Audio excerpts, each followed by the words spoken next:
यहाँ पे पटेल नगर का इंसिडेंट हो चुका है। पिछले 10 सालों से यहाँ पर सत्ता भोग रहे हैं, लेकिन दिल्ली की जनता के लिए कुछ नहीं कर रहे। दिल्ली वासियों के लिए और खासकर ये ओल्ड राजेंद्र नगर करोल बाग का जो एरिया है, या यूं तो ये पूरे देश के लिए आज एक सोचने का समय है, क्योंकि ये उस युवा पीढ़ी की हम बात कर रहे हैं, ये हमारे नए भारत की बात कर रहे हैं। वो भारत जो कि यहाँ पर इस वक्त ओल्ड राजेंद्र नगर के इलाके में कसमसाता हुआ नजर आ रहा है, परेशान नजर आ रहा है, चिल्लाता हुआ नजर आ रहा है और सरकार से, अथॉरिटी से मांग करता हुआ नजर आ रहा है। और उसकी वजह ये जगह जहां पर करीब 7 बजे ये खबर आई थी कि कुछ बच्चे फंस गए हैं, तो 1-1.5 घंटे की बारिश के बाद वो ऐसा कुछ हुआ जो कि दिल दहलाने वाला था। और जैसे जैसे खबरें आई, 2 बालिकाएं अपनी जान दे भी चुकी हैं, वो उसमें से निकल नहीं पा रही। और अभी भी अगर आप यहाँ पीछे देख पा रहे हैं इस वक्त, तो एनडीआरएफ की टीम बड़ी मशक्कत से इस वक्त लगी हुई है।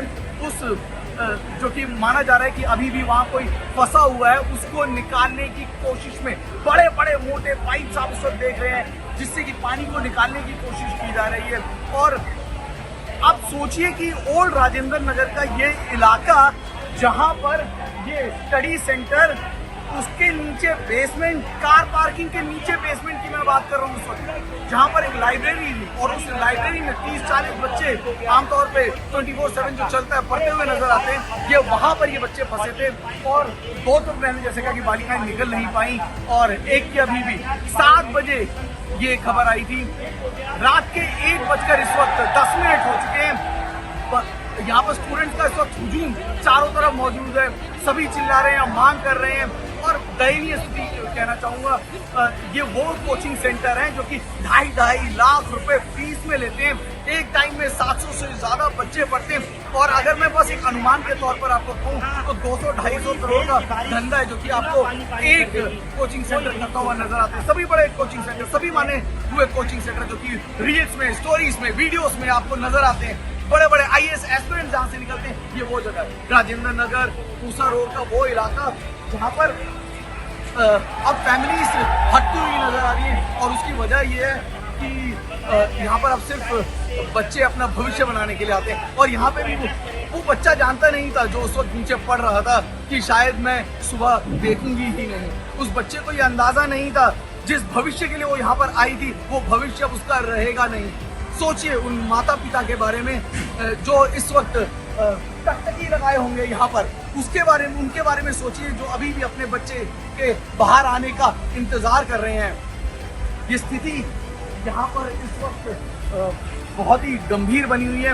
और आप जितना सोचे ना, शायद आपको उत्तर ना मिल पाए। ये कैसा बेसमेंट है, ये कैसी जगह है जहाँ पर एनडीआरएफ के जवान इतने समय से 3-4 घंटे से लगातार गोताखोर आप मानिए कि गोताखोर जो कि डूब के रेस्क्यू करने की कोशिश कर रहे हैं। बड़ी बड़ी मशीन्स लगाई गई हैं और तब भी अब तक वो रेस्क्यू मिशन पूरा नहीं हो पाया है। सभी टकटकी लगाए इस वक्त इंतजार कर रहे हैं कि शायद वो जो एक जान जिसकी हम बात कर रहे हैं वो शायद बाहर आ जाए। ये जब मैं आपसे ये खबर शेयर कर रहा हूँ, इस वक्त रात के 1:10 हो रखे हैं और पानी का भी शुक्र है कि बारिश नहीं, शुक्र है कि वो सिर्फ 1 घंटे की बारिश थी।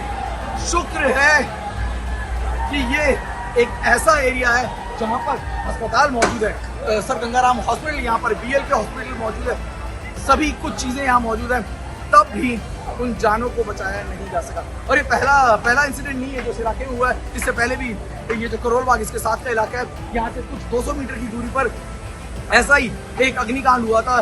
तो और उसके बाद काफी सारे नियमों को पुख्ता किया गया था।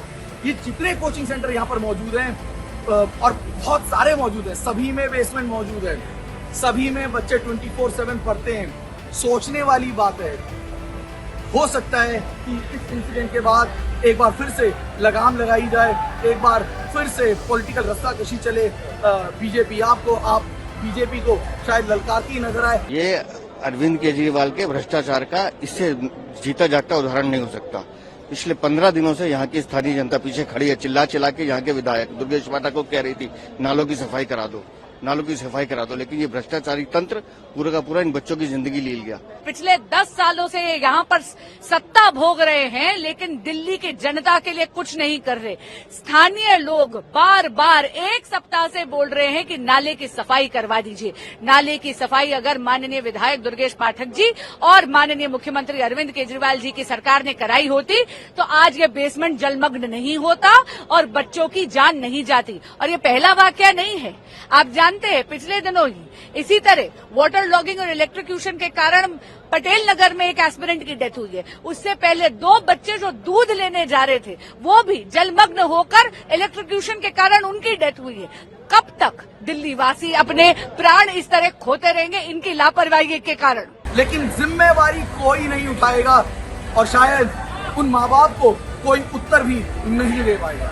नंद कुमार नायर, दैनिक जागरण।